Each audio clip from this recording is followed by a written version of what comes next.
the time I finished what I was doing, it was P-61 tracking. And by the time I looked out, there was a sheet of flame about 15 feet long coming out of that number 2 engine. So I got the hell out of there and got up, ran through the tunnel. We had 2 bomb bays, and the pressurization had a tunnel. I went through the 2 bomb bays. I didn't run through the tunnel. You crawled through the tunnel. To get to my parachute. By the time I got through the tunnel, in fact, while I was in the tunnel, the engine exploded and blew off. And in doing so, it flew off to the third firewall, flew over the wing, which is surprising, and knocked off most of the left horizontal stabilizer.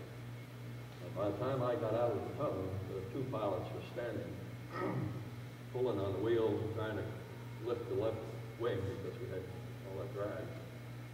And I'll tell you what, there was somebody upstairs who was looking after us because we were down there, and the field was here, the runway was here, and we were up here at 10,000 feet, parallel to the runway at about, I'd say, maybe 5 to 10 miles away.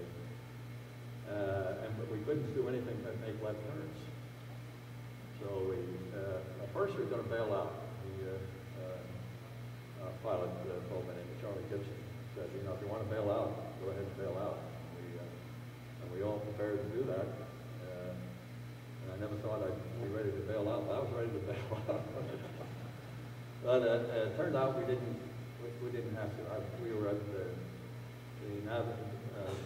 navigator and the radio operator were standing and they dropped the nose wheel, and we were in that hatch. But we decided, he said, well, now I think we can make it.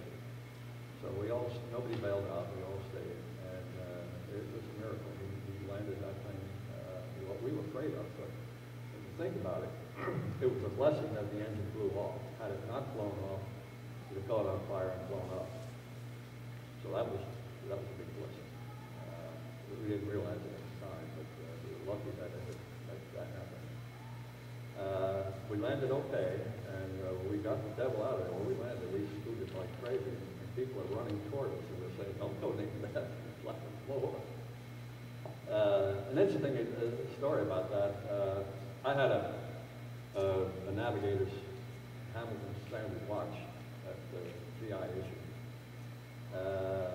And in the process, well, I guess I didn't know I did this, but the watch came off and fell out of the plane. And we got in and we had a big party at the officers' club. Really good party. They made good food deliveries down there. And the MP came in to see me. He says, there's somebody here looking for Lieutenant Horst. I said, well, that's me.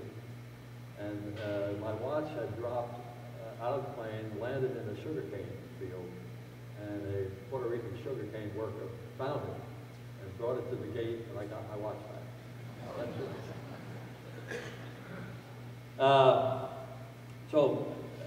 Engine fires were a serious problem, and then they were called the induction fires for you guys who were experts in that field.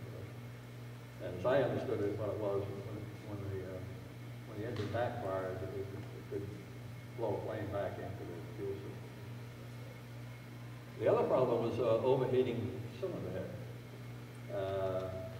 which was the cause of a lot of crashes on takeoff. You lost an engine fuel.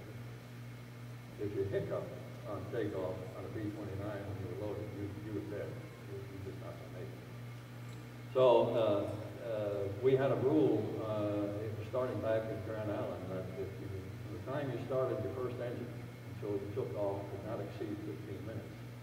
If you hit 15 minutes, you hadn't taken off, you had to abort and go back and check the engine. That was a serious problem. We had a lot, as I told somebody earlier, if we got up, we figured if we made it on takeoff, we'd have 50% of our mission done. But that was a dangerous part of our journey in many cases. Oil leaks were common, and you've got to think about it now. If you look at that map, Tinian was 1,500 miles south and slightly east of Tokyo. 1,700 miles from Shimonoseki Strait. Shimonoseki Strait was separated Kyushu from the main island of Honshu. And there's a place where, and I'll talk about this later, about mining, where we did a lot of mining. So if you had an oil leak, that may have started as you were going on a target, and it was you had to feather your engine shortly after you finished bombing, you probably weren't going to make it back because of fuel. You had to feather that engine, and you would not make it back. You had to bitch or bail out. And thank God, there are any submariners here. I owe them great gratitude because they saved all of B-29 crews. All of this, we had other problems. We had, if you know what a gyro, anybody know what a gyro compass is? We had gyro compasses were very important to us. We had no navigational aids when I first got overseas. We didn't have RAM. For you young guys, we didn't have GPS. So we were dependent upon dead reckoning or celestial navigation, and that was it. A gyro compass was critical in those circumstances. And some of you older folks will remember the name. There were two manufacturers of gyro compasses. One was Jack and Heinz. Anybody ever hear of Jack and Heinz? No. No? And Sperry Gyroscope made the Jack and Heinz gyro compasses were trash and frequently would fail. The bearings would burn out. So we soon found, got clued in on that, and we trashed all the Jack and Heinz and made sure the only replacement we got was Sperry. It was very important to us. So we had a lot of problems. We had the occasion 4 years ago at a bomb group meeting to have a speaker who was the successor to Eddie Allen. Does anybody know who Eddie Allen was? Eddie Allen was a test pilot for Boeing and flew B-20, the other B-29, and died in a crash in 1940. But his successor talked to us, and he told us about all the problems he listed. He said, this is while we were in production, he listed 167 major problems. We were glad we didn't know that at the time we were flying, let me tell you. But, we did have a lot of problems. We had,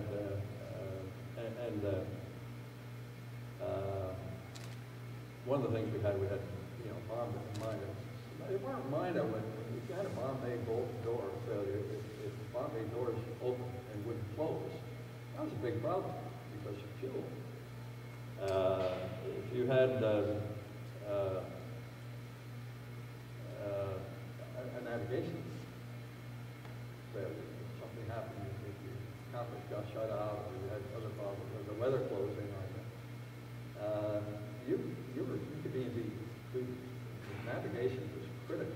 And I tell you fellows as we were driving over, most of the guys, most of the pilots we had were highly experienced.